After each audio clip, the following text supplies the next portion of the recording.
All right. And welcome to the dumbest, shittiest, most fucked up, most disease infested, riddled podcast that has ever existed since the dawn of humanity. I'm here with a very special guest today. I'm very, very excited about this. It's the Clark Kent. It's the unmasked, unsheathed Sultan of Slowjamastan in his human form. I was informed before the show that the Sultan and R-Dub they're never in the same room, so I could only book one at a time. So I'm very, very excited to have Randy on the show. Randy, say hello. I'm breaking all the rules. I said I will never come out of character, but for you, we're doing it. So, yeah, I mean, we may have to delete this later, but here we go. So, Top secret. Man, I'm so excited about this. I have so many things I want to talk about, but first off, I just want to say, I think what you're doing is amazing. I have your stuff all over the place. I've got your money here on my desk. I've got your card here that you gave me. I've got the passports here. I've got one of the passports and then the old passport here. And I've got flags over here. And I'm thrilled. I think what you're doing is just, it's so amazing on so many levels. I think it's, I don't know if people, I mean, how often do you have people tell you that this is like actually a very worldly, very life-changing, it's not just something to laugh about, but it's actually like something like really powerful and epic. Has anybody ever like told you about that or anything? so the most amazing thing about Slowjamastan that I think, or one of the most amazing things, by the way, if you don't know what Slowjamastan is, it's a country. It's one of the world's smallest countries, coming in at 11 acres, surrounded by the U.S. and California, which makes us an exclave. And very challenging politically, if you think about it. I traveled to every country in the world, and I finished last year. So there are if you look at UN countries, 193 UN countries in the world. So one of the inspirations for Slowjamastan was, what do you do when you've seen every country in the world? You make your own. So that's just a little history on Slowjamastan. But yeah, Mr. Williams, Brandon, Joe, BJ, how do you prefer? Well, it's funny because when I was a kid, they called me B-Dub. Yep. R-Dub, B-Dub. That's ridiculous. My biological father's name is Randy Williams. When I first started emailing you, I don't know if you remember that, I said, "You're my dad." And I started fucking with you, and I said, "You're my dad." And then you were like, "I'm definitely not your dad." And I don't know. This was at the very, very beginning when I first emailed you. I was kind of busting your balls a little bit. But yeah, it's crazy. Our backgrounds and how similar we are and how we both wound up here and our names and just everything. It's almost kind of strange how similar everything is. But anyways, continue to what you're saying. You've been to every country. I wanted to talk about that. I want to talk about when you started traveling, where you went, what you saw, what got you into traveling, because traveling is a big part of your life. It's a big part of your past. And I kind of really would like to get into that if I could. To answer your question, because I do want to answer the question, but I wanted to just kind of give the 10,000 foot view before I answered your question.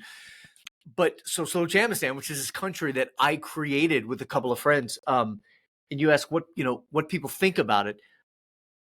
The most entertainment I've probably got in my entire life, and one of the things I enjoy the most is hearing and watching what different people think about Slowjamastan.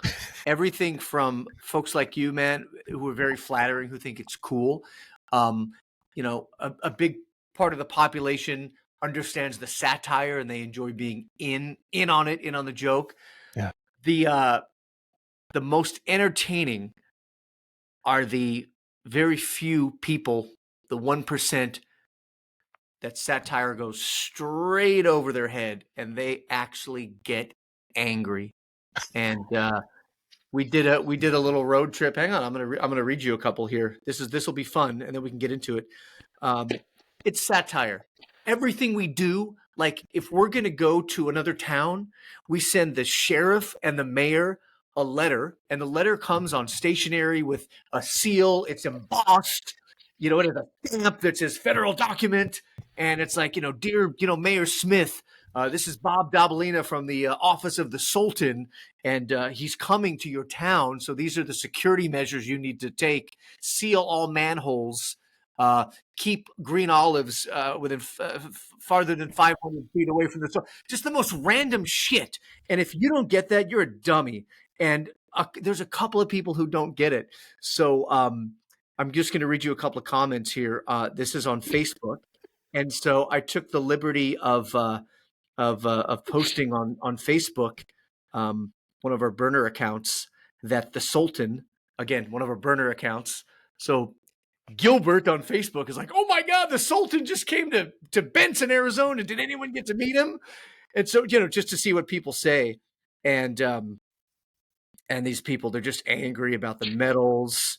Seems a bit of stolen valor to put uniforms on and parade around. I could only imagine the city picking up his tab. And then Oh my Gilbert writes god. back, he's like, yeah, actually, the guy bought everyone breakfast, which I did. And then they just keep hurling insults. This is proof you can call yourself anything you want as long as you dress up and act along a little. Somebody will be gullible enough to think you're actually special. Shame on him for wearing fake pins. He needs to blah, blah, blah. And then so they go on and they just get angry, and I just kill them with kindness. And then they get more angry, and they just start hurling insults and call, F words, and they're just angry. Sultan is always positive though, and always a nice guy. Anyway, sorry, but you asked that question, and so No, I totally spaced out. That's actually perfect. I'm glad that we went back to that one. So what percentage? We're gonna get back to your personal travels, but now you got me back over here. I want to. This is with your what percentage of people just enjoy the fun and it's just a playground, versus what percentage of people think it's more of like I don't want to use the word serious, more of like, because I'm kind of on both sides of the fence. I see the importance of it in terms of like actually changing the world, and I also love the fun and I think it's really really hilarious, and the trolling and all. I'm a big fan of both sides, but from a lot of my experiences, most of the people that I've met, they're mainly on the one side of and just enjoying it sort of like a show, and then there's a small part of them that takes it seriously, but it's more of like a much needed emotional release satire. It's more like being a part of something fun and lighthearted in a world where everything is so dense and serious and crazy. What is your experience from all the people that are coming in and becoming a part of this, or wanting to become a part of this? And to what you just said, when you peel back the satire and the joke part of it, there is a semi-serious part of it, a few different levels. And one of those levels is it's really meant for people to have fun and get away from all the divisiveness and the political bickering and the fighting. And, just in general, I'm 47 years old. In my life, I've never seen the world, and especially America, so pissed off at each other, and people can't even talk anymore. So one rule I have is when you go into Slowjamastan, all the labels, chuck them. You want to talk about Biden or Trump or even heavy stuff. Like women's rights or the issues about sexual orientation, whatever. That's fine. Don't do it in Slowjamastan. We're all Slowjamastanis, man. When we come here, come to have fun. And so sometimes on our Facebook page, very few, but sometimes people don't get it. We're like, well, where do you stand on this? And where do you stand on that? I'm like, personally, I'm very opinionated, but in Slowjamastan, God, give us a fucking break and let's just have some fun. Again, Exactly. answering your question percentage-wise, this is non-scientific, but I would say like 80%, 75% just get the satire, and they go along with it, and they talk about our raccoon mascot and our landmines that explode with Mexican candy, and the national anthem, and how Crocs aren't allowed. What we're known for is our law against Crocs. That's what we stand for. I come from radio. I come from branding. You got to stand for like one main thing. Like, what's your thing? And for us, it's like, man, you better not wear Crocs, or we're going to forcibly remove them and beat you over the head with your own Crocs. So that's it. So 75, 80%. Okay.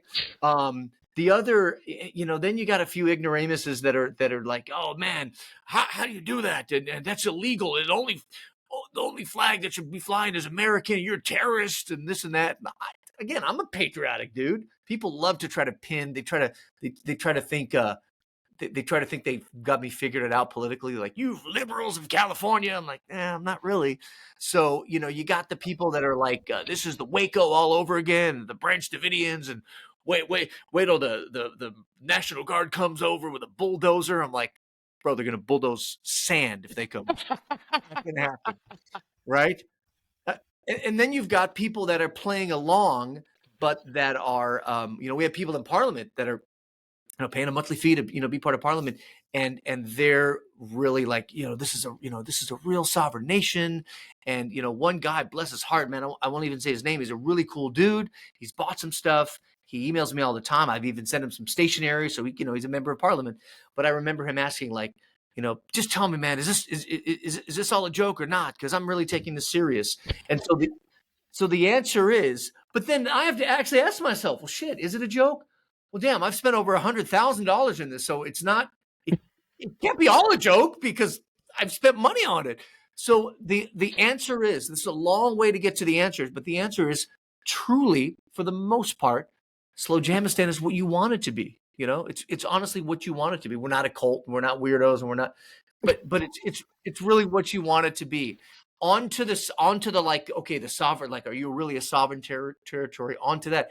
Because I've traveled, I actually do enjoy asking that question. And the question is, what makes a country a country? And there's a lot of know-it-alls out there that think, well, you're not recognized by anybody, so you're not a country. Article number 3 in the Montevideo Convention, which is very important about a state sovereignty, says the only person that has to recognize you as a country is yourself.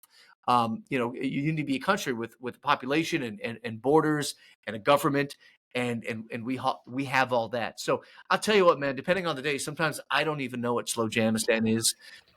It's absolutely taken over my life, though. I thought it was just going to be a fun little website. We'll put a sign out there. There's a sign. And it's taken over my life, like, a lot. So in a good way. It's in a good way, right? You're talking about in a good way, right? Yeah. Because it seems like you're having a blast, and everyone. I can't believe seeing you on Channel 5 News, Channel 7 News, and other countries. I can't believe it. And then in America, I can't believe they aren't hammering you in the news. That's what shocked me the most. Like, when you get on the news, and I only saw one press release where she was like, yeah, it's not really a real thing, and they're not really recognized, but blah blah blah. And I'm sitting there, and I'm just laughing because, first off, I'm surprised that you're not getting hammered more so in a lot of your press releases, and second off, yeah, I mean the one you're talking about, the Montenegro, and then there's also, even just in the United States Code, like I've talked about to my people, you have 18 USC 11 is the definition of the term foreign government, and the definition of the term foreign government is just that you're a peace, and it says irrespective of recognition by the United States. And the thing is that what people don't realize, because that's what my platform is, as you know, it's a lot of that kind of stuff. The United States Code is basically like a gigantic, just cornucopia of everything from everywhere, all kind of thrown into one really disorganized, horrible pot, essentially.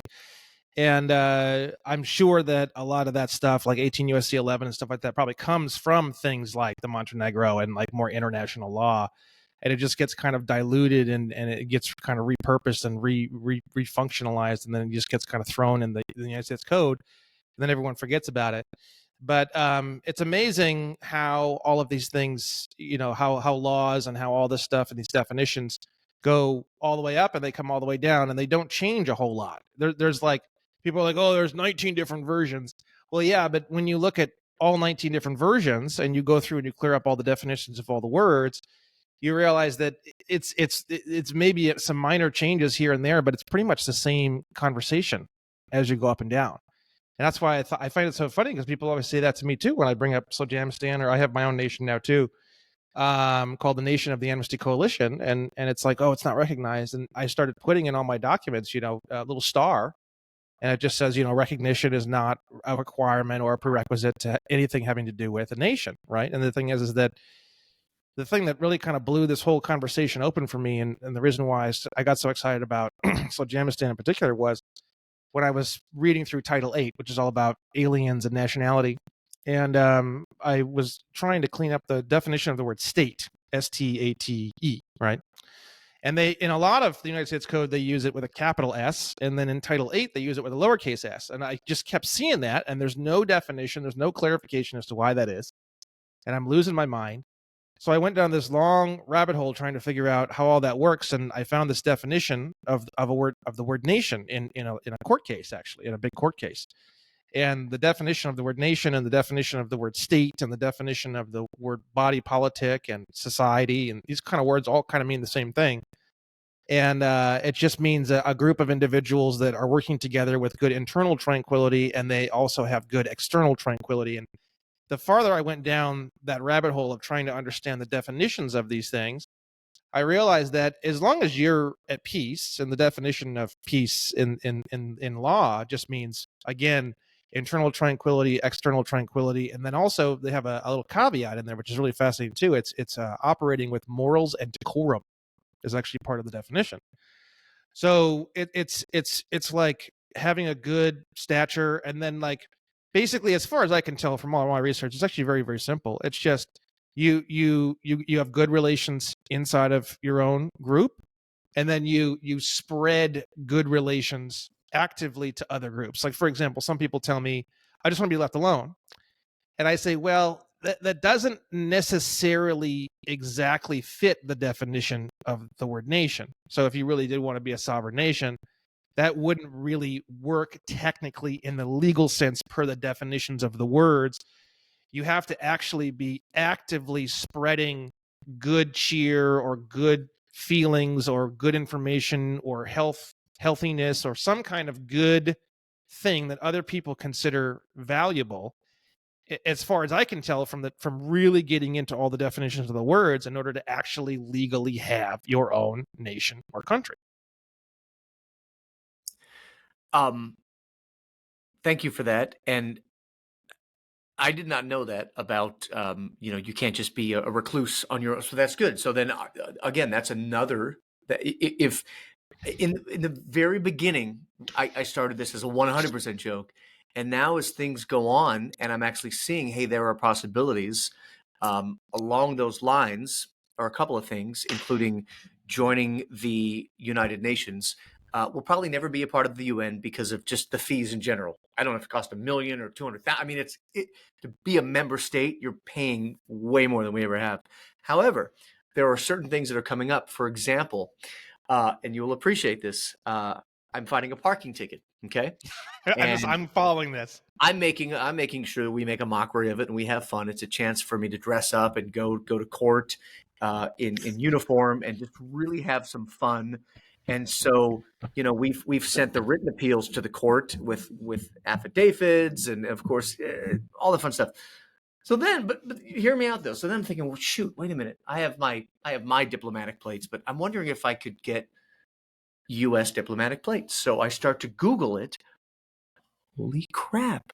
There's an application from the state of Arizona Motor Vehicle Division where you can apply for diplomatic plates if you're a consulate. Like right there, like the PDF's there. I'm like, Yep. Whoa. So I print it up, write a check. My checks say Republic of Slowjamastan. Again, the seals, the embossers, the stamps with the Sultan, and his hand in the air. And I even have the U.S. or the Slowjamastan Postal Service cancel stamp on there. So my point is, some lackey at the DMV is going to get a note and be like, Bob, what is this? And so that was last week, and I'm waiting to see if that check cleared. I think there's a 5% chance they're actually going to issue a diplomatic consulate plate to the Republic of Slowjamastan, the consulate. It'll be very exciting, and you will know first. But take it one more step. One of the things they ask for, and they didn't ask for many things. They literally asked for the registration, identification that I'm a U.S. citizen, and then they ask for your consular ID from the State Department. Didn't have one of those. We made our own consular IDs from Afghanistan. I'm hoping Chad at the DMV, doesn't scrutinize too much. Oh, there's his consular. Oh, he's got it all. That being said, I'm like, well, wait a minute. How do I get a consular ID? So I sent everything in. But I went down the rabbit hole. How do I I'm a consulate, and I'm sitting in the consulate of Slowjamastan, which is true. It's an office, and it's where we do business in America. This, for everyone watching, this is not, we're not inside Slowjamastan now. This is the consulate, okay? So I went online. I found the freaking PDF from the State Department of how to apply for a consulate. So jokes aside, we're going to get serious for a second. Downloaded the application, which was surprisingly very, very basic. It asked like 3 or 4 questions, and a lot of it was multiple choice. Hey, what do you plan to do with this consulate? So anyway, fast forward, I applied to be a consulate in the United States, and if approved, I will be able to get the consular IDs. So we're waiting to hear back. I did it both electronically and physically, and I am really, really, really curious what the folks at the State Department. There's a complete department. It's the Department of Foreign Missions, and they will receive my official request. But again, going back to the recognition thing, obviously Taiwan, and if folks don't know, Taiwan is not fully recognized. China says, no, Taiwan's part of us. But Taiwan says, no, we're our own country. So Taiwan's a big version of Slowjamastan. Taiwan has an embassy here. If you go smaller, Vatican City could certainly have an embassy here. And then there's smaller, like Kosovo, or even some disputed territories like Transnistria, which is inside Moldova and controlled by a bunch of Soviets, but actually has borders and currency and people live there. So once again, what's going to happen when the Department of Foreign Missions gets my letter and my application? Stay tuned. I love that.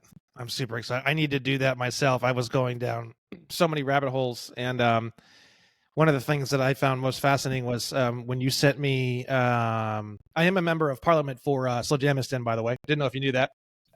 Come on, man, Pickletarian. Okay, good. I just want to make sure. Yes, because you were mentioning that earlier, and I was like, wait a second. What was I going to say?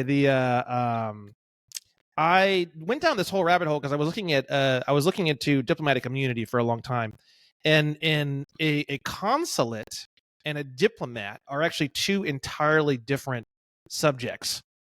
And I went down this rabbit hole quite a lot, and I realized that because a lot of what I do and a lot of my platform, we're dealing a lot with commercial versus non-commercial in the law, because that seems to be like the biggest delineating line between literally everything. I mean, even with cars, there's even the definition of the word driving. It means to a person who operates a commercial motor vehicle, which is from Title 49.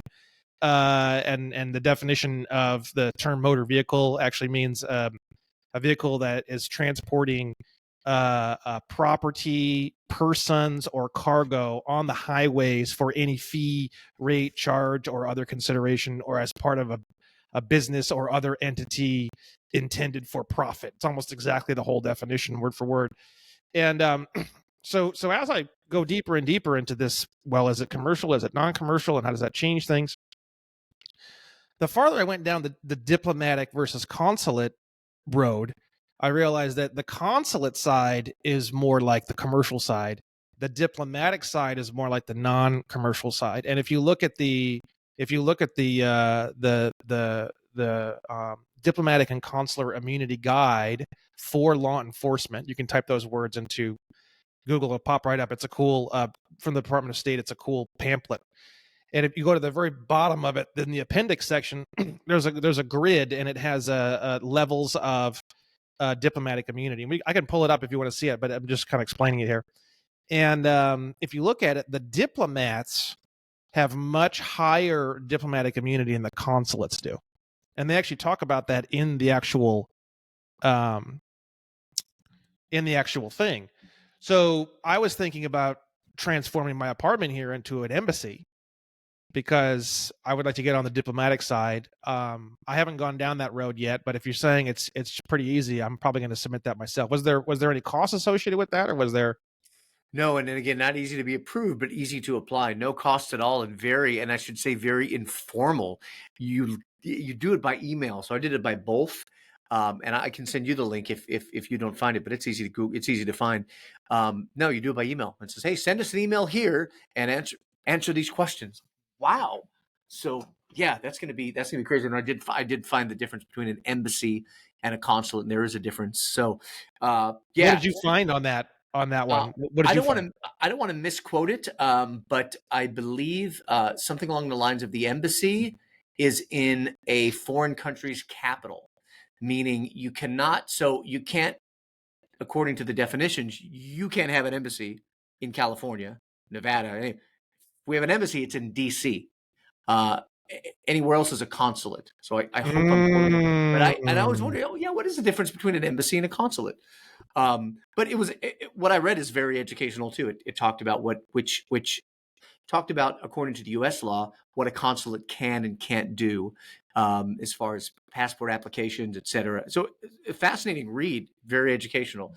Again, man, I hope that it brightens the guy's day that opens the envelope, and I hope they. I mean, are they going to put it in the trash? Or are they going to take it to a meeting and laugh about it? Or are they going to call me? We'll see. But yeah, stay tuned for updates there. I love it. It's just too good. It's just too Um, good, man. best, I'll give you. You didn't ask for it, but let me just segue into it before we go elsewhere. I know you wanted to talk about travel. Um, I did, as I mentioned, I saw every country in the world, and sometimes, especially when the Sultan's speaking, I wonder if people even believe that because the Sultan's full of a lot of shit. But the Sultan really never lies. He just embellishes. But I've truly seen every country in the world, 193 UN nations. A few of them very difficult to go to because of visa. I was rejected to go to Iran. I found my way around that though. There were a few other countries. Syria was closed to Americans for many, many, many years. I was one of the first Americans to get into Syria after many years of Americans just not allowed. And I had to, it was very interesting, I had to work with the Syrian consulate or embassy in Cuba. All right. So talk about the axis of evil in two countries that the U.S. does not get along with, Cuba and Syria. I'm like working with them. So I mail my stuff to the Syrian ambassador to Cuba. I really want to get in. I have a very short window. I'm trying to finish this challenge. So I sent him a bunch of very expensive pastries and cakes to kind of grease the wheels, and with a little thank you card. Hey, thanks for stamping my application here. The guy calls me back. It's like, what is this? And he was almost a little suspicious. And I'm like, oh, Mr. Ambassador, I just want to say thank you. I'm excited about visiting Syria. So long story short, we become acquaintances, and I didn't really realize how high ambassadors are. Ambassadors, like, they're appointed by the president of their nation. It's a big freaking deal. So I'm chatting with this guy on WhatsApp now. So anyway, I go to Syria. It was fantastic, but now I'm like, I've got the ambassador's contact on WhatsApp. Let me stay in touch with this guy. So I ended up going to Cuba on a holiday on vacation, and sure enough, I visited the ambassador. Cuba, there's lots of embargoes against Cuba. And it's a communist place. It's hard to get stuff at the grocery store there. I asked the ambassador, Mr. Ambassador, can I bring you anything? Gives me this long list of things he needs: coffee, extension cords, power cables. Absolutely. Notebooks. So I fill a suitcase full of items from Walmart, very much needed in Cuba. And fast forward, I'm in the embassy with the ambassador having tea and pastries. And I've got my suit on. I didn't wear my general suit. I wore a black suit. He didn't know about Slowjamastan. I'm like, how am I going to tell him about Slowjamastan? Is he going to get? I got to use this opportunity, right? So, like 45 minutes into it, it was the most horrible segue ever. And I mean, it was just talk about just not. I just missed the mark. And we're talking, and then all of a sudden, I'm like, so hey, I got this Golden Raccoon Award here I want to give you. And I have a little project, kind of an art project, but we call it a country of Slowjamastan. And I give him this funny brochure with Crocs crossed out and the border agent on there and landmines exploding with candy. And soon after that, security comes in, and his henchman is like, let me take a picture of that. And he's taking a picture of the brochure. And my friend who's with me is like, dude, fuck did you do? You're going to get us killed. And I don't think the ambassador got Slow Jam. I just don't think so. We ended up going out to lunch. We still talk. In fact, I'm going to send him a message now just to say hello. I still don't know. I don't know if they hate me or they get it. I don't know. He did tell me, he's like, yeah, there's a dinner tonight at the hotel you're staying at with all of the ambassadors from all of the nations. I'm like, so sure enough, man, it's 7 p.m. I put my black suit on, my little flag pin. I just walked right. I have the photos to prove it. I walked. By the way, outside the hotel are all the cars with the flags on the hoods. Like, oh my, all that Latvia, Spain, Colombia. I mean, from every continent. And I just walked. There was no security check. I just waltzed right in with my black suit. I looked like an ambassador and just wiggled my way right into the buffet line and started filling up with rice and beans and shrimps and talking to people and taking pictures. And hand to God, as dry as I can be, like no joking around. I started shaking ambassadors' hands and telling them that I'm the Sultan of Slowjamastan, and I gave them my card, and we had selfies, and it was amazing. One of the best days of my life. I'm like, I can't believe I'm here, and they gave me a gift bag. I took the gift bag. I'm like, this is rad, and that was probably one of the coolest nights ever. So Wow, dude, that's amazing. I love it. I can't wait to do more. Because I feel so splattered all over the place. I do so many different things that it's hard for me to focus in on one thing too much and get. I kind of jump around. I do diplomatic stuff, and then I do finance stuff, and then I do litigation, and then I do this, and then I kind of come back around, and then I kind of go back to the, then I'm doing that, and I'm just kind of like, I'm just kind of doing all of it in waves. But the diplomatic, consulate, and kind of how all this stuff works is just so fascinating to me. I mean, and no one knows anything. No one knows anything about any of this. No one. That's the most amazing thing. I mean, it's interesting. It's definitely, there's so many grays and so many blurred lines, and I keep asking myself, well, why not? We're going to the NATO summit in July, so July 9th to 11th. So that's going to be fun. I'm trying to get access to there. So yeah, the possibilities are endless. I love it, man. I absolutely love it. So let's segue into travel. When did you start traveling? And then, one thing I did want to say too, we had talked about this on the phone. We talked a month or two ago, is the Sovereign Military Order of Malta, and in your video and your little website on that was so cool. I shared that with my people, and what I'd like to do is kind of like get a little story of like your travels. I'd like you to talk about the Sovereign Military Order of Malta specifically, and I'd also like to talk about how your travels eventually led you to, I don't know how to pronounce it, Malaysia, Yeah. Yeah. in Nevada. And according to what I read on the website, that was kind of like that was just spark that was the flame was there, and then there was the spark, and then the spark that's kind of what caused the birth of Slowjamastan. So I guess just sort of like maybe like a micro story, kind of just walking us through the timeline of travel to those different places and those different things, and kind of why you are traveling and what you enjoy about traveling, and then just kind of like that whole story, if you would. I'll even change the background. This Hey, there is we my go. map in the office. As a young kid, I didn't realize that I had this thirst of exploring and adventure and getting out of my comfort zone. And this is important to say because it was, I think, the root of it. I went to school in a middle class neighborhood in San Fernando Valley, California. I mean, definition of middle class. We talked about it. So you live there, Sunland, California. So you know all about Sunland. Sunland, Sunland's a very middle of the road, not rich, not poor, middle class neighborhood. The LA Unified School District would bus kids, put them on school buses from the poor neighborhoods, the rougher neighborhoods. That was the Los Angeles Unified School District's answer to their shitty schools in the bad neighborhoods. Instead of actually making those schools nice, they said, we're going to put kids on buses and take them to the nice schools. I think that's dumb. Why don't you just fix your freaking schools? Nonetheless, for me, it actually provided a great childhood growing up because I was exposed to people outside of my neighborhood. And, second, third, fourth grade, I was going to school with kids from Armenia, kids from Colombia, kids from Guatemala, from Mexico. So, I mean, in hindsight, I'm glad it happened. But once again, I lived in this middle-class neighborhood. I remember very early on stowing away on the school bus that would take students who lived in East LA and Highland Park back to their neighborhoods.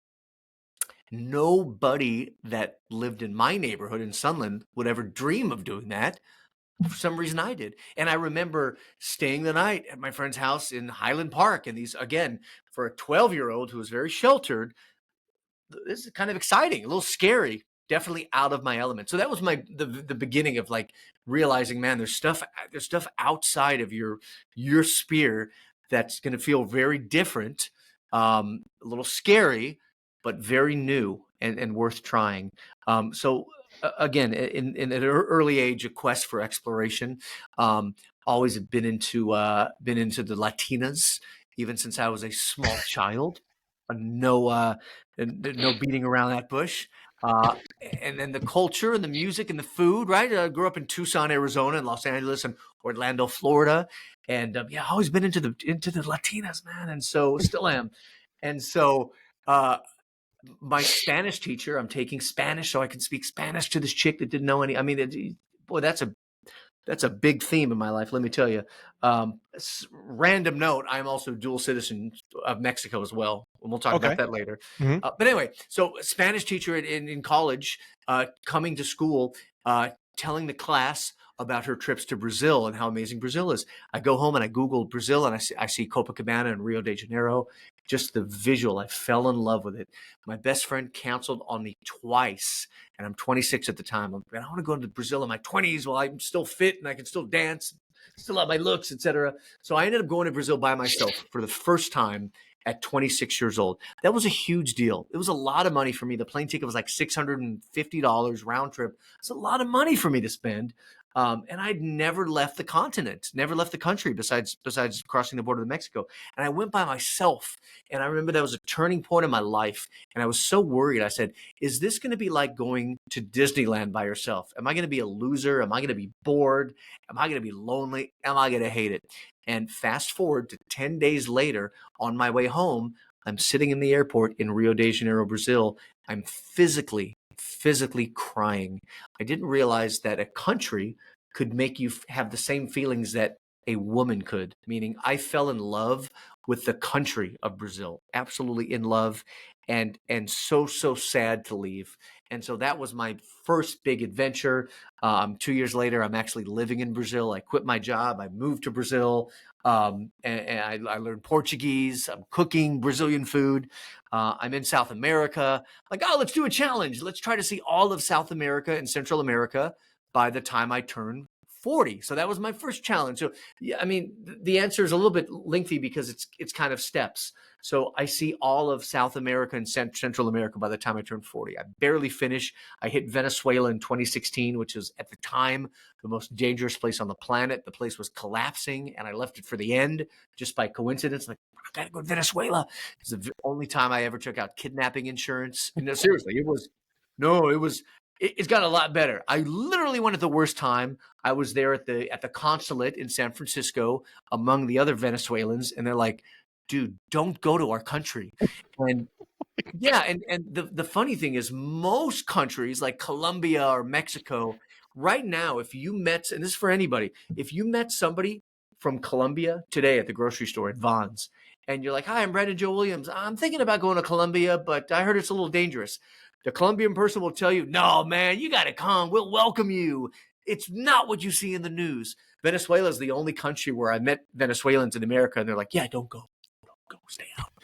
So I went. It was amazing. Along the way, I visited some very bizarre countries. The Guianas are at the very top of South America. That includes French Guiana, uh, regular Guiana, and Dutch Guiana, which is Suriname. So my point in telling you this is there's a country in South America whose official language is Dutch. Did you know that? No. Nor did I. Nor have I even heard of the country. The country's called Suriname. And I went there and I got this high from being in a country that none of my coworkers, friends, or family had even heard of. Think about that for a second. An entire country with a history, with a constitution, with a political system, with currency, with everyday life, with generations for hundreds of years, with their own national airline, and everybody in my office and your office have never even heard of the name of that country. And now I'm there and I'm looking around like, well, this place is weird. and no one I know even knows the name. So that was another thing that got me like excited to travel. And then finally, my final little kind of notch that that put everything together to visit every country in the world was I didn't realize you could visit places like Iraq and Syria. You know, as a kid, I'm like, you know, I imagined the horror of being, I truly thought about these things, of just being dropped in a country and like, oh my God, they're all going to kill me because I'm a white dude or because I'm an American. I specifically remember a conversation with my mother when I was 12 years old, and we're looking at the globe, and she's trying to get me excited about traveling to regular places like Italy and France. And I remember saying, I guess I've always had this curiosity, Mom, what's the worst country? Like, what's the country you would like? It would just be a nightmare if you were just like dropped in that country. What country would you die? And my mom is like, oh, the Congo. They'd skin you in the Congo. They'd hit you with spears in the Congo and put you on a spit roast. And I remember Googling pictures. I'm like, oh, shit, Congo looks scary. Congo is one of the freaking coolest places ever. So my point is the world is not as dangerous as the media and most people have you believe. Sadly, there's people and friends that I know that won't even travel to Mexico. But so I realized, dude, you can't go to. Hello, I'm on a Zoom. Can I call you back? Boss. Everything good? I did not, but I'll check right now. All right, thank you. Live call from the consulate. From the which is actually the radio station. Oh, there you go. That was my boss asking if I got the email he got. Anyway, but no, to wrap up the travel thing, there are honestly, the only crazy dangerous place in the world like that I was actually afraid of, and I'm still afraid of, is Somalia, because that's a failed state. And you know, if you want to visit Somalia, you got to have armed guards and armored cars. And there was a truck. The truck in front of me were hired by me with like 4 guys with Kalashnikovs. So Somalia is rough.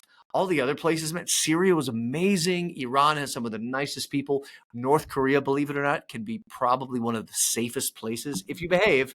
The safest places you can ever visit, because you are watched over by the government the entire time, and they're not going to let anything bad happen to you. Again, you got to behave yourself. But yeah, so in closing, the world is not, if I've learned one thing in one sentence with all of the travel, the world truly is not as dangerous as you learned or you were told by the media.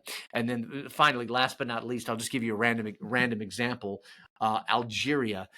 Growing up as a kid, whenever I heard the word Algeria, it was always a negative connotation, and I can hear it in my head. It was like Tom Brokaw or Dan Rather, you know, talking about a plane that was hijacked or a bomb that went off, and he would always say, "Oh, the terrorists were trained in Algeria." So just that word, that was like a seed planted way in the back of my head, like Algeria, that sounds like a horrible place. And I remember when it was my time to go there, and I was a little scared. I remember texting my friend, like, I'm going to Algeria tomorrow. And Algeria is one of the most beautiful countries with the most beautiful and friendly people, and good looking people too, in the entire world, and one of my top 10 countries I will really looking forward to go back to. So in closure, traveling shatters a lot of rumors and myths and misconceptions. I love that. Yeah. The media is not our friend. I think most people can agree upon that. So what would you say is top 10 favorite countries? The top 10 is tough. I'll give you my top 3 for sure. Top 3, number 1, Brazil. It's the only country I've ever moved to, so that's always going to have number 1 until I move somewhere else. But Brazil, number 1. 2 and 3 are the Philippines and Turkmenistan. Philippines, because they are the absolute friendliest, and they love them. I don't know why, but they love Americans. And if you're an American in the Philippines, I'm sure it's my ego speaking, but they just freaking love you, man. They're so nice to you. And then number 3, this would be great for your audience just to Google Turkmenistan. And not many people have even heard of Turkmenistan. It is in Central Asia. It's a little bit like North Korea. It is one of the weirdest places. It has a dictator and gold statues and white marble everywhere. And just to tell you why Turkmenistan is very weird, the capital city of Turkmenistan, their biggest city, the only color car you can drive around is white, silver, or gold. Just to give you an idea of why Turkmenistan is a little bizarre, but they also have very old school values. Most of the women wear dresses, and the guys are dressed up nice. And I'm not saying I don't like these things, but you won't see purple hair or nose rings or even tattoos. It feels like, I like it because it feels like you're stepping back in time. It feels like maybe, okay, this is how it was when my grandparents were alive. But it's called Turkmenistan. It's very hard to get into. I'm trying to go again in September. I don't know if my visa will be approved. But Turkmenistan. Other fun ones, Madagascar in Africa, the continent of Africa was phenomenal. Eritrea is above Ethiopia and was colonized by the Italians. So you have an African nation that is very influenced by Italy, which is just gives it a good mix of things. I mentioned Algeria. Japan is fantastic. Those are a few of my favorite. I love that. Wow. And when did you come in contact with, and what's the story behind Malasia? How did that all happen? Absolutely. So the pandemic came, and I say this trying not to sound like an elitist prick, because the pandemic, a lot of people died, right? So who am I to say, oh, the pandemic ruined my travel, when all these people got sick and died? But right or wrong, travel was my passion, and overnight it was ripped right out from under me. I think I had like 4 trips planned, and I remember this, watching the news every night. No, the coronavirus is coming, and you saw the graphs, and then all of a sudden, like March 13th, everybody's borders, like at the same time, just shut. I was very fortunate. I was able to still travel. So that happened in March of 2020. I was gallivanting through Europe by June of 2020. I got a special exemption from the Hungarian police. And the lesson to be learned here is just ask.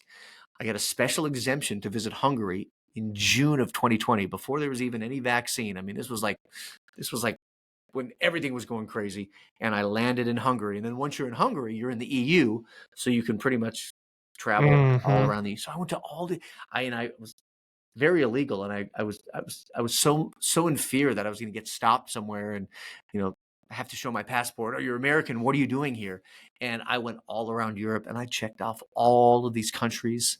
I couldn't even tell my employer because they had a no travel policy, and I finally hit Bulgaria, and they refused entry because Bulgaria is outside of a special region called the Schengen region. It's a long story. Anyway, that was the only country I was denied entry in Bulgaria. I'm like, so there's a micronation called Malasia in Nevada, and I think this was in maybe late 2020 or early 2021.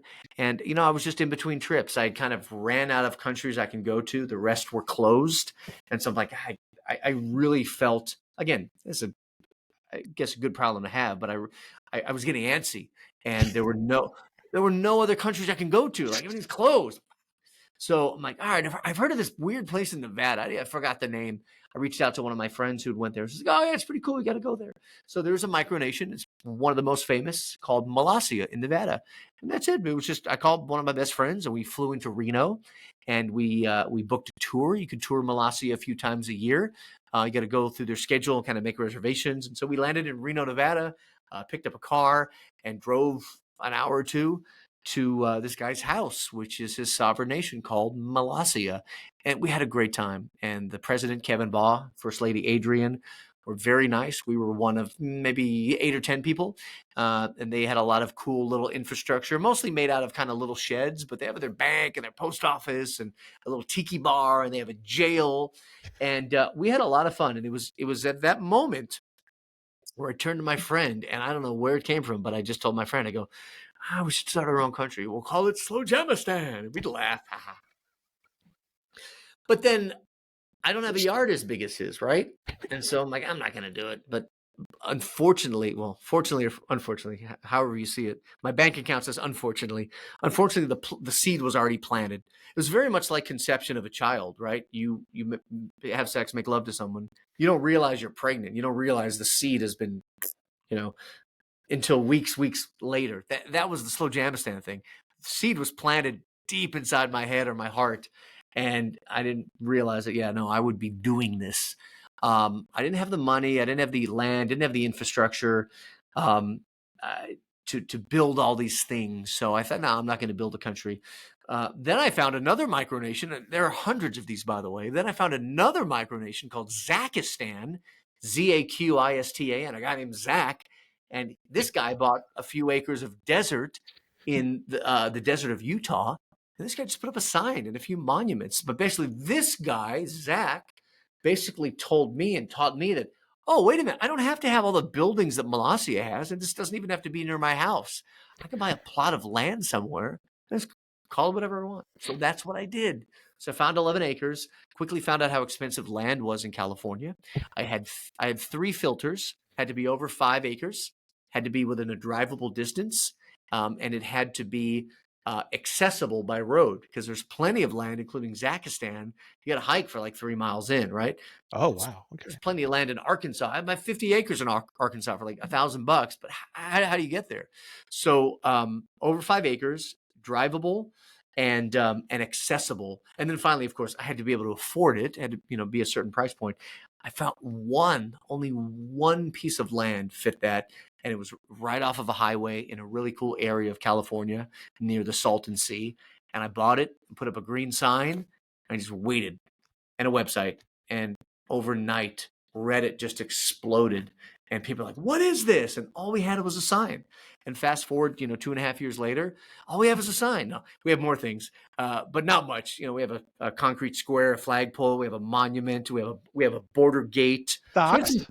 fun things. We have some stocks, the stockade. We call it the crockade. You've been out there.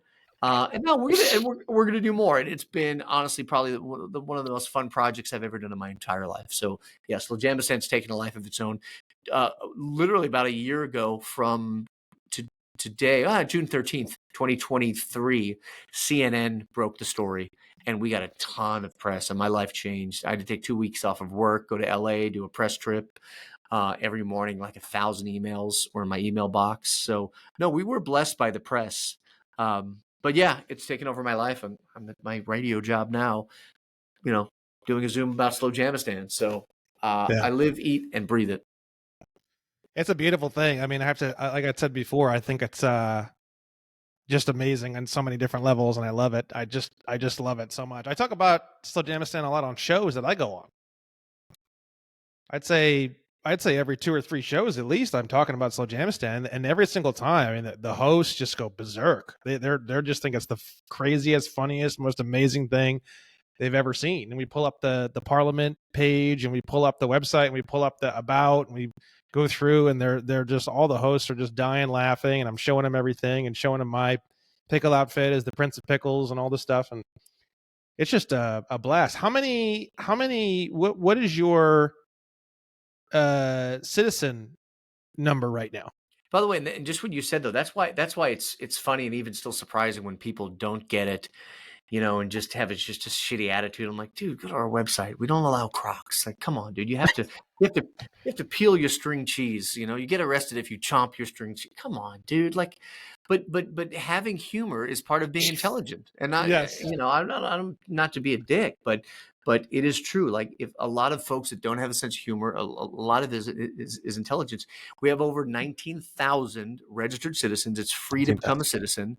You go on the website, you fill out some info, and boom, you're a citizen. If you want to buy a passport or buy a sticker or t-shirt, you can do that.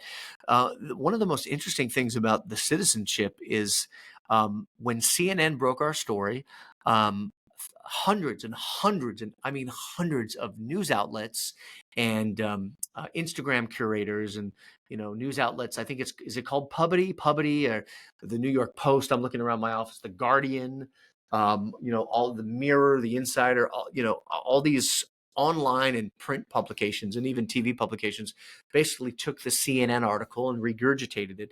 Very few of them reached out to me for comment, which is surprised me, because I'm a journalism major, and like, it's the first thing you do. You pick up the phone and try to get a quote for you. Anyway, that being said, the craziest surprises, everybody picked up the satire. I went on BBC 2 or 3 times, BBC Radio. Everybody got the satire. The satire did not transfer to Bangladesh, of all places.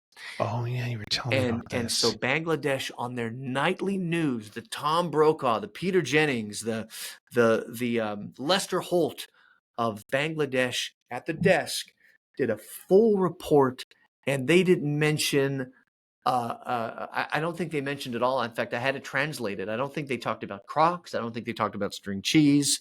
They literally like, here's a new country surrounded by the U.S. And overnight we were barraged, and I still am.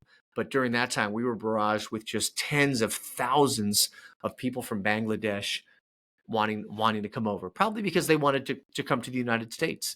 And man, the satire just never transferred. I had to write like separate articles, a little less jokey, saying, look, if you're from Bangladesh, you probably don't want to come here. We don't have houses, water, or electricity. This place is not for you.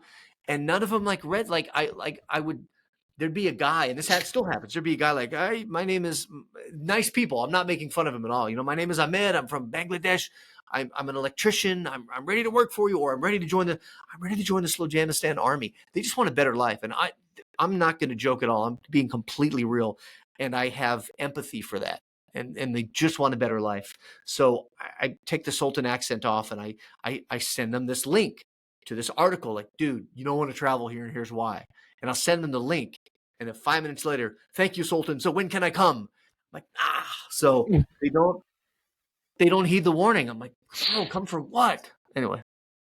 No, I lived in New York City, and I went to Jackson Heights a lot, and I dealt a lot with the Bengali people, and they're a whole different. It's such a different vibe. If they get, they're very hungry for good things and a better life. And if they see something that comes under the radar, they don't mess around, man.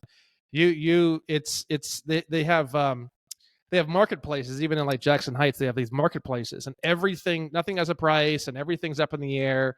And when you sell something to them, everything's up in the air, nothing has a price, and they're all just so good at negotiation and sales and talking and doing that kind of thing. And they from what I've noticed from the cultures, they develop this like drive from that, where they just don't give up. If they want something, they just don't give up. That's the end of the story. They were not taught satire, though. That's the issue. Therein lies the issue. When I was on this mission to see every country in the world, and I started meeting other people who were much more traveled than me, I would always ask people what you asked me, what's your favorite countries? But then I'm like, hey, what's your least favorite countries? And many people, in fact, almost everyone I asked told me their least favorite country was Bangladesh. So when I went there, I booked only one night, and I'm like, let me get in and out of this place. And lo and behold, Bangladesh is one of my top 10 favorites. Yeah, it's also my favorite culture. One of my favorite cultures I've ever. You gotta go. You gotta go. I would actually go to Bangladesh. Yes, I loved it, and I will go back. And I'm just hoping they don't like run me out of town because like, Sultan, you never gave us a passport. They're just like, I'm like running and just people. I mean, oh my god, I don't know if I can go back because of that, but. Oh my god, I love it so much. So okay, so what is the I'm just trying to think of what other questions I want to ask. What is the future of Slowjamastan looking like? I might come back to something else and come back, but I guess that's kind of where I want to go right now. What is the future look like, or the future idea, or isn't there something with the UN? Couldn't you get like a scholarship, or isn't there any other? As just straight up, there's no options. I mean, what's the future? You seem like a kind of guy who's resourceful. You can get in and out of countries. If you can get in and out of countries, I'm sure you could work out the UN thing. I mean, what is the future? The coolest thing about Slowjamastan is there are, and I say this with my best friend Mark, who's the border agent, and kind of my sidekick, right? Kind of the Tonto to Zorro, Yeah. The Laurel to my Hardy. We talk all the time about, number one, we're just having fun, and we've both we've hated jobs. We have to do the same thing over and over and over again. The possibilities of Slowjamastan are unlimited. And when I mean unlimited, Oh yeah. and by the way, we're doing this for fun. We're not doing this to make money. Oh, that's another one, by the way. I've only had a couple of these people, but you asked earlier. I'm sorry, I'm going to just back up really quick. No, you go asked ahead. earlier what different people think of different things. There was a guy from Argentina, and I just remember how self-righteous this guy was. I think he really thought like 100% no, this is a nation that's going to have houses and infrastructure and this and that. No, maybe one day it will. But so he joined, he signed up and everything. And then I think he saw some of our marketing. And I remember because he used this word before, and I don't think they use this word anymore, but he called me a charlatan. And he said, unsubscribe me from these emails. You know, I thought you were a visionary and now you're just a charlatan peddling t-shirts. I'm like, fucker, who do you think pays for all this? I got to sell some t-shirts, man. Come on. There's people, there's the anti-capitalism people. They're like, you know, oh, you're just doing this for money. I'm like, fuck, have you seen my balance sheet, man? I am bleeding, dude. Yeah. I'm spending all my personal money on this, and you're mad at me because I'm selling a few bumper stickers to possibly cover my GoDaddy bill for my domain name that is slowjamastan.org. But to answer your question, the possibilities are endless. So we love doing, I mean, it goes in so many directions. It goes the direction of fun and going out to the supermarket and doing a petition against Crocs and recording that for TikTok, which we've done. That's fun. Yeah. To some of the political things, to showing up at NATO. I'm going to keep doing it. Honestly, man, I don't know. We do it for fun. We do it for fun. We really want to possibly do like a TV series, a TV show, a documentary, or, you know, again, man, the possibilities are endless. So, you know, a couple of short-term goals I have is we want to do a TV show. And then number two, we do want to continue to build infrastructure out there. So we do want to put some fun things out there, you know, namely a big giant bronze statue of me, you know, a little park, an airport, which means a concrete helipad and a windsock, you know, again, things like that. So I love it. Yeah, it's so funny when you talk about the people who contact you, because we have everything under the sun when it starts too with my stuff, because I went in the same direction as you, just with a much higher volume. I went all the way with the satire to the point where if someone can't process satire, they literally spontaneously combust and explode like a propane tank being hit with a 50 caliber bullet. So what happens is we don't really get hardly any haters, because they so much as even come into the coordinates of anything that we're doing, and they literally, their entire body erupts into 4-foot flames, and they just hit the ground and they're just like gone, and they just run.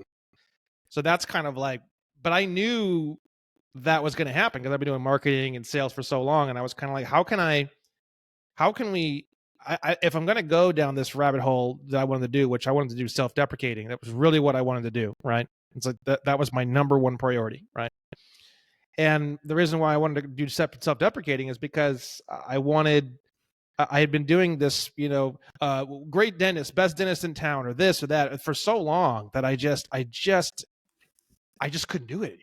I mean, self-deprecating was almost like my way of rebelling against my mediocrity, I guess you could say. And I just wanted to burn everything to the ground. That's what I wanted to do. And so I created onestupidfuck.com, and I went through all that stuff. And it's so funny. We don't get any of these kinds of people because they come on and they just explode into dust immediately, because it's just so intense and it's just so aggressive and it's just so in your face. And so all you're left with really naturally is people who can process satire. And what's so cool about that, and one of the reasons why I did it that way and why I like it so much, is because you're left with a group of really, really great, fun individuals. And what's funny is that's the same thing I experience when I go to Slowjamastan. Everyone I talk to is so fun and so whatever, and come as you are and leave as you are and do whatever you want and be as crazy as you want and do all this and do all that. And it's just, everyone is just so friendly and accepting. And it's just such a fun thing. And honestly, to tell you the truth, I don't think I've ever really experienced anything like that. I mean, almost anything you're going to get into, it could even be like a little chess club, and there's the little cliques, and there's this and there's that, and it's just like high school all over again. And there's not a lot out there where you can just do whatever you want and be who you are, and people just don't care. It's becoming and I think now, especially with all the political stuff, and I think with all the aggression, and I think with all the anger and all the frustration that we have had here in America for a while, and I was part of that as well myself. I think people are just, they're so exhausted, and I think with a lot of the things that are happening politically and stuff like that too, I think people are just looking for answers now more than ever. They're looking for something easy, something light, something fun. They're looking to get involved with something social that's not crazy and angry, and they're also looking for real solutions to these problems that are going on in the world that have sort of, especially in the past few years, they've really come on people's radars. Like, this is a real problem, this is a real concern, and we need to do something about it. And that's what I love about what you're doing too, is because what I'm doing is more on the end of, yes, there's some satire, but it's also like we need to dig through all the definitions and dig through all the laws and dig through everything and put together a whole system as to how all this works, right? With the diplomatic stuff and with the finances and financials and with, cars and driving and all these different things. And but the thing is that the satire end of things, and just having that there, and even just showing people that what you're doing can happen is extremely life changing. I mean, how many people have from what you're doing have decided to, I mean, I'm one of them. People who have decided to start their own nation or get into, I mean, this is my thought process on this is if we educate everyone as to the definitions of these words and how all these things work, and people do start operating from more of an international frame of mind, naturally you're going to clean up a lot of this hostility and this political aggression, because diplomatic relations is the spreading of help and tranquility. That is the definition. So if people have this get away from me and I hate this and I'm betrayed kind of attitude, and then what I'm trying to do with my nation, which was born a lot out of what you do, Nation of the Amnesty Coalition, it's all about forgiveness. And then the other thing that it's about learning that to become a diplomat, you really are operating on an international playing field. And if you're operating on an international playing field and you like to have your own nation, you need to have good internal tranquility with your groups and your family and your friends. And then you have to spread information and tranquility to other nations and other places in order for that to be, legally binding. And I think that or according to the definition, as far as I can tell, and it's just kind of one of those things where if everyone started working on more of an international basis, and if every single small group or small family, like what you saw in Scotland, where a family has a flag and they've got a castle and it's like, that's a nation. That is a nation by definition. The families were nations, right? And you saw that a lot even in other places. And if we were to go back to that, or if we were to have that, it would fix, I mean, almost everything political that's going on everywhere. I wish I had all the answers, but you are correct in every statement you've said. And one of the values or the visions or the nuggets that I've learned in creating a country and also traveling the world is you run into a lot of people, and I used to be one of them, but a lot of people saying, "You can do that?"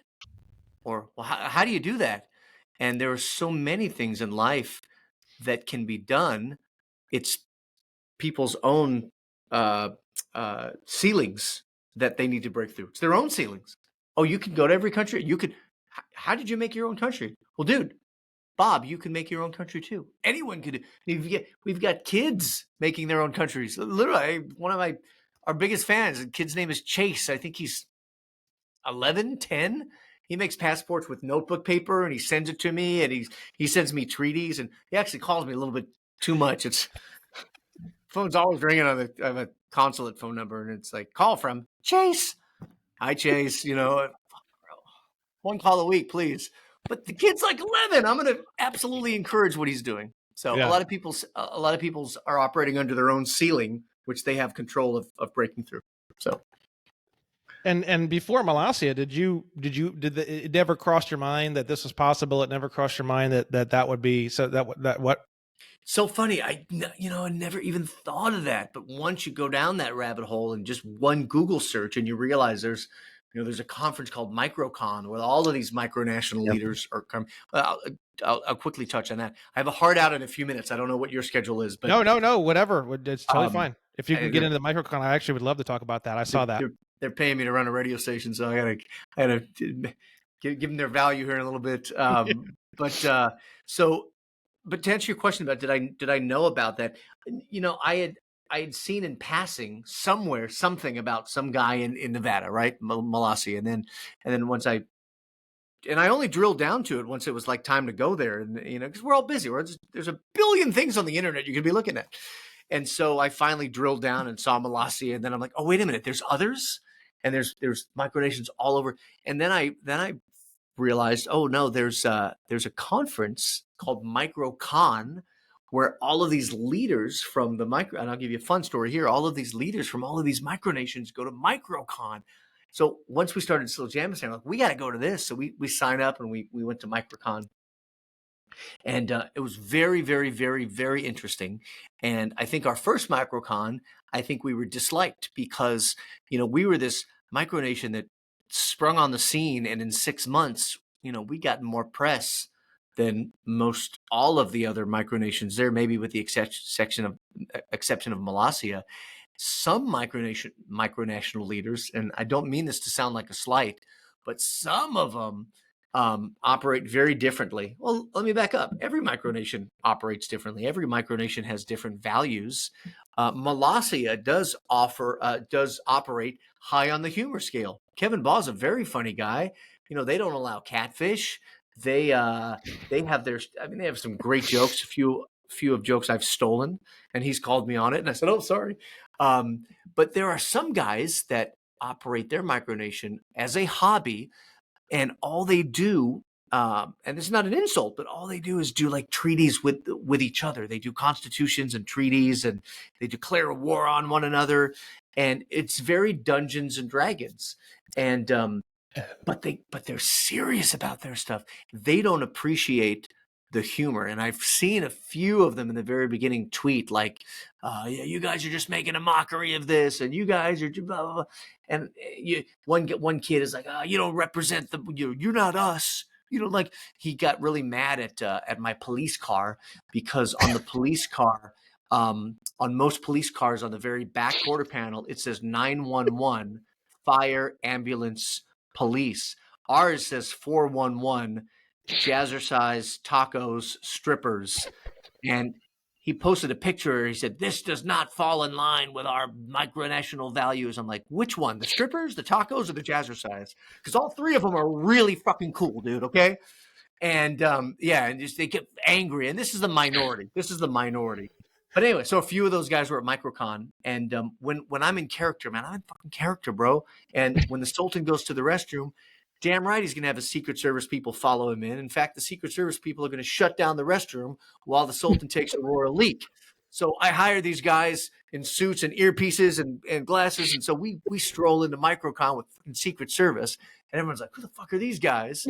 And I kept, serious. I looked with my Colonel Gaddafi shades on, and I found these guys from Craigslist, my Secret Service, and I go to pee, and these guys were making their money, and they stopped everyone from coming in the restroom. And I walked out of the restroom, and the guy who had helped put together the MicroCon comes up to me. It's like, Mr. Sultan, you cannot be closing off the restroom with your Secret Service people, and I'm going to have to ask you to leave if you do that again. These people need to use the restroom. And it was just, they really hated us. But I think we've turned them, and they're actually really amazing people. So I'm looking forward to seeing them at the next one. So there's a million of those things. And my alter ego, or my fake person, is because you can't always call places in a Sultan voice, and so my other made up person is a guy named Bob Dabalina. And so Bob Dabalina is the Sultan's assistant. He has his own business cards. He has. Yeah, so here's Bob Dabalina. Oh yeah. So I mean, look, the Sultan's not going to call and order his own pizza, so Bob Dabalina will call. And so I'm staying at the Quality Inn in Joliet, Illinois for MicroCon last year, and I'm just like, I had a few minutes to kill, so I pick up the phone. Call the front desk. Yeah, hi, Bob Dobalina calling from the Sultan's room 211, and just so you know, and I'm explaining the Sultan's there, and if they can have a bottle of champagne ready, and if they can make sure that the fans are at bay or whatever. I don't know what I said, and fuck, I walked down, and these nice people at the Quality Inn obviously went to the liquor store next door and gave me a bottle of champagne, which I thought was they pay for it themselves. Like they're so sweet. So you meet some of the nicest people, and some people go along with it, and yeah. So anyway, there's a million of those stories, and it's I just so love it. freaking fun, man. So fun. All right, man. Well, I'm not gonna hold you any longer, but this has been a great show. My fans are gonna go absolutely ballistic hearing Well, you hold talk. on before we leave. I please, and I love. By the way, I love your fans because, and I'm not buttering you or them up, but like they come to me. They're like, Brandon Joe Williams sent me, and they've been the nicest people, and they've signed up as citizenships as citizens. So I mean it when I say, just like you said, my crew that shows up are fun people. Your people are not only fun, but they're smart and they're bright as well. If any of your folks haven't signed up to be a citizen, again, that's absolutely free. Of course, if they want to, they want a passport, I'd love to, send them a passport, a few dollars for the passport. But citizenship is free, and honestly, man, just the engagement on social media, have fun with us, and Mhm. then they can jump on and mess with the people who don't get it. That's the funniest thing when someone goes on like, who is this Sultan guy? And then one of your people are like, oh, all hail the Sultan. He's a me. Come on, have some fun. Go Yeah, along with yeah. it. Can't It's just be it's can't just it's be the Sultan pumping himself up. I need a choir behind me. Oh, 100%. Yeah, I went on there. I bought everything. I didn't buy t-shirts and certain things, but I bought bumper stickers. I got flags. I've got coins over here with the little plastic container things that you can buy for the extra $5. I've got 2 passports. I've got doubles here. I've got I mean, I got stuff everywhere, literally You all do. over my Yep. whole apartment. And I was ambassador. I wanted to be an ambassador right away. I never even signed up for citizenship because I don't know if you know a lot about what we do, but the word citizen versus the word national, and then Title 8. Right. So I always tell people I'm a national of Slowjamastan because it's closer to how the definitions of the words would fit for me, right? A national is just somebody who pledges allegiance to a nation. That's really all a national is, rather than a citizen, which is God knows what. I'm still trying to figure out what the word means. Right. So national is very, very simple, very, very clear. That's kind of like the term that we use for everything, a U.S. national or a Slowjamastani national or whatever. And I just skipped all that. I just went straight for the ambassador. And then as I think I went to the first event, and then as you kind of went more and more, I said, I want to be part of Parliament. I want that, And so I signed up for that, and it's been great. And I remember one time I had these diplomat plates that I had made myself that looked similar to the Department of State ones. And I had them sitting on my table here for like 3 months, and I was like, "Oh boy, I'm a little bit scared to put these things on." And it was funny when I went to Slowjamastan. I think it was last year in October or September, and I saw that you had the license plates that you made yourself, and then they had the little registration tags that says Slowjamastan, and it has like 2036 on it. And I just went, dude, I literally, like, it inspired me. I was like, dude, this guy's driving around with his own made up plates in a police car with lights and with a freaking fire truck, and I'm worried about stupid ass diplomatic plates that are actually pretty much totally legit. They're all totally legit.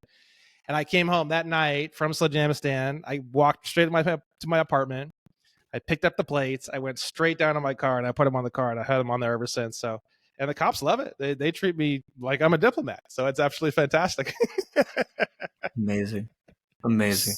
So thank you very much for everything you do. And we'll probably maybe we'll do another show at some point in a few months, but thank you so much for everything. It's been an amazing show. It's been amazing to hear your story. And I mean, I speak for my people, and I got to say, we really support what you're doing, and we hope to see it get bigger and bigger and bigger. And I see it as an inspiration. I see it as, yes, it's satire. Yes, it's these things. Yes, it's fun.